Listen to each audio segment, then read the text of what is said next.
the Bullet Train. I actually don't know why it's called the Bullet Train.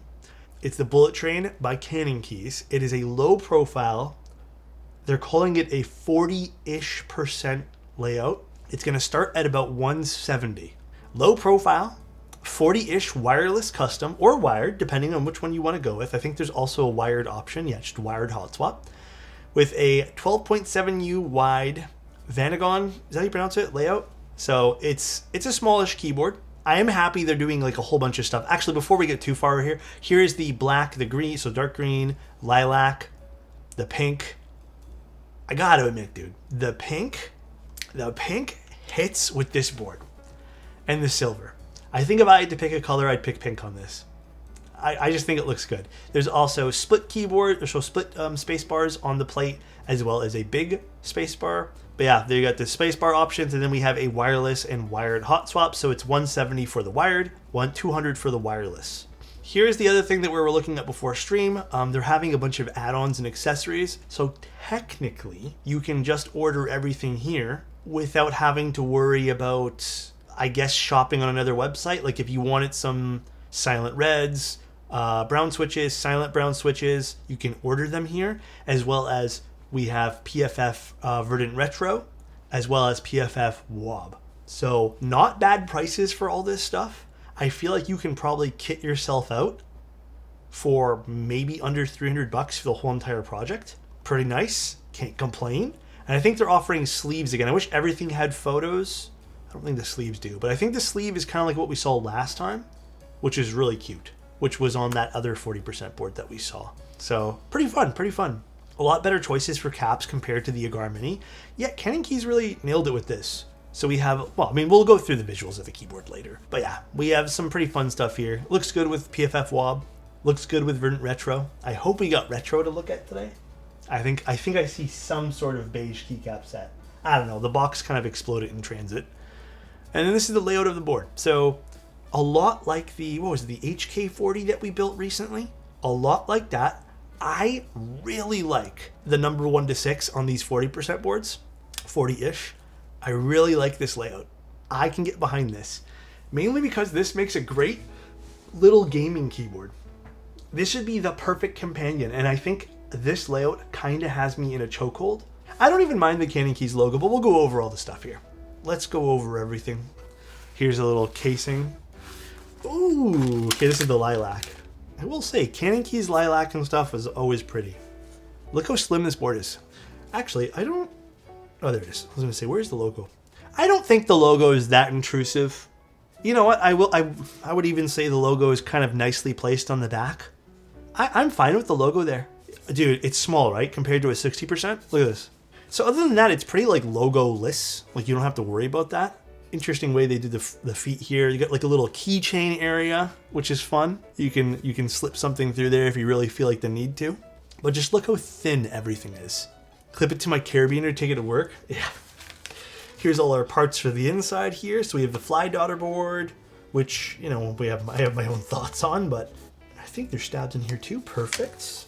And I think that's it. I'm not sure if this is all that's in the case. Like I said, I appreciate Canning Keys for doing like just fun little projects like this. I think they do a good job on all this. Then we have some switches. I think we have I think these are silent reds, and then we also have brown switches. You can put a Labubu in the corner. Are those still like trending right now? We have the split spacebar option for today. The group buy is going to be running through February 5th through March 8th. The case is not final. There'll be a few more screw points. Not the biggest deal in the world. I don't think it's going to affect the case much today. And the feet are not final. I wonder what they're going to do to the feet. And then we have our little hot swap PCB here. Low key, I hope this, or maybe if they do a green. A green would be cool for this. I'm here for a green. The purple's nice though. And then we have some foam, which maybe we'll use the foam today for funsies. And then we have 2 different plates. Very cool, very cool. What switches are compatible if it's low profile? You'd have to use low profile switches. Switches are gonna look like this. You know, I actually have a bag of low profile switches somewhere, but they look like this. These are silent reds, I think. They're so cool, right? They're so neat, man. And then we have brown switches as well. Oh, did you guys want the foam? Yeah, you know what? Let's do the foam. Let's have some fun with this. Easy, because we only did a few, and we can actually just pull out the PCB here.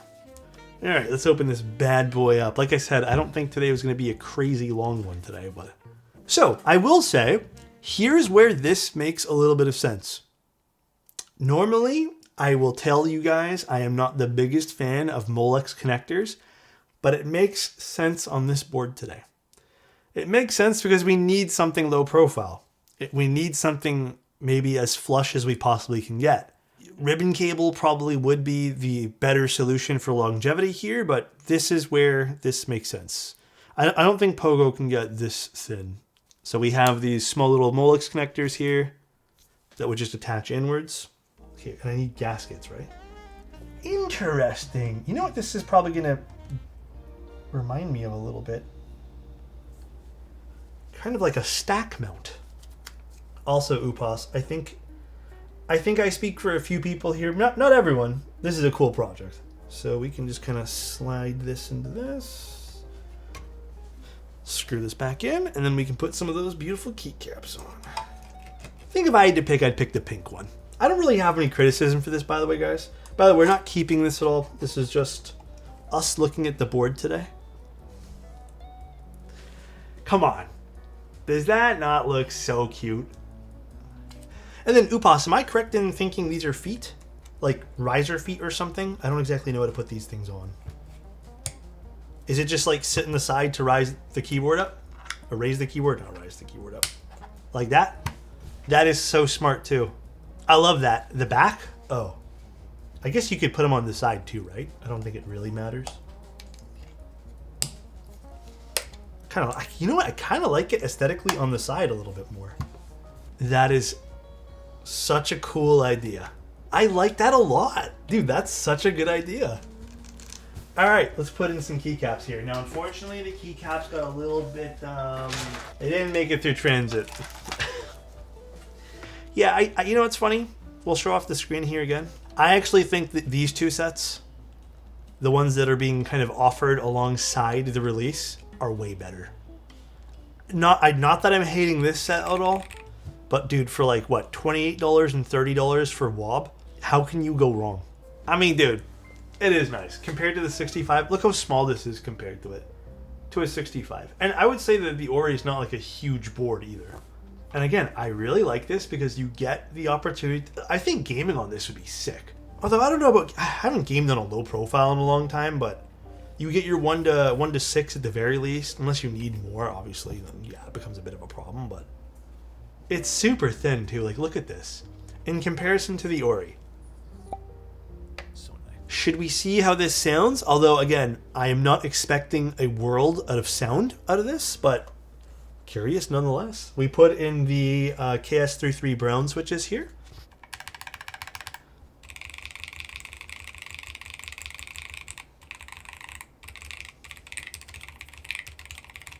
I mean,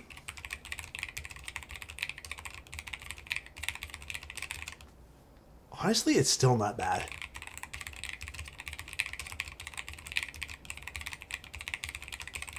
It's like, it's satisfying. It's very subdued.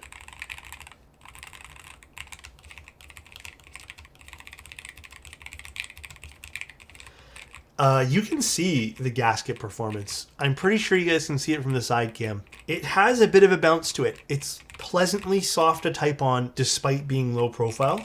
I would say that if you need to get this for an office, even with these particular switches, it's quiet enough. I don't think, even when I worked in an office setting, this is probably the loudest you get away with. But yeah, pleasant typing feel, pleasant sound signature overall.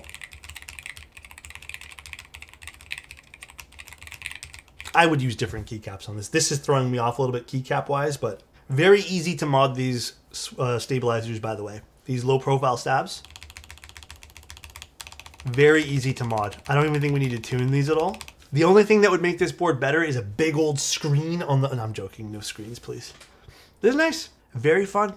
Very fun board. And then again, if you don't like the elevation on this, you just take off these little things here, and now we have a truly like flat to the ground keyboard here. This is extremely bright. Maybe my only small suggestion for this, I don't even know if it's possible, maybe something a bit more frosted. I have studio lights on, and like this is kind of like losing, it's kind of losing the plot with how bright this little LED thing is. Probably just turn it down, but can you turn it down on the keyboard right now, Upas? Is there like a hotkey for that? Configure. Now we can do the lighting. All right, yeah, just turn it down a little bit. It does get very bright though, but this is, I'm at like 33, 35-ish% right now. This is more acceptable for me. It doesn't kill my eyes. And you still get some RGB on that. I'm starting to consider the giant screen. Yeah, just a giant screen right over here. It kind of is, you know, it's a little bit of a shape of a train, you know? Imagine this. Free idea. A screen, but it's only half the size of this. Hear me out. Half the size of this little train-shaped logo thing. And then Upas, or whoever, programs like people on board the train. And the LCD is basically people, like it's the windows of the train for next time on the bullet train round 2. Because look, it kind of is like, you know, this can be the front of the train here, right? And imagine it just has like, not even a big, like a screen, it's just like a half one. And then boom, it's people like walking on the train. I know, pretty good idea, right? Sometimes I have decent ideas. Sometimes I do. Bullet Train V2. The most pointless ones, but I have some good ideas sometimes. The typing feel of this board, I think Upas did a pretty good job of it, actually. I was not expecting the gaskets to go underneath the PCB, but they work surprisingly well there. Some changes Upas did mention was there's going to be more screws on the case, which I was thinking as I was closing this, there wouldn't be an even seam, but I mean, it looks even to me. I guess more screws in the case isn't going to be a bad thing. But then Upas did mention that there's going to be a thinner wall here for the keychain aspect of this board. So you guys could technically, you know, slide something through this and then have it be like a little keychain type thing. That's cool. That's exciting. Make your own little keyboard keychain. You can have this be the keychain, or you can put things on this. You can dangle this from your backpack. That'd be funny. Cute though, very cute. I like the colors of this.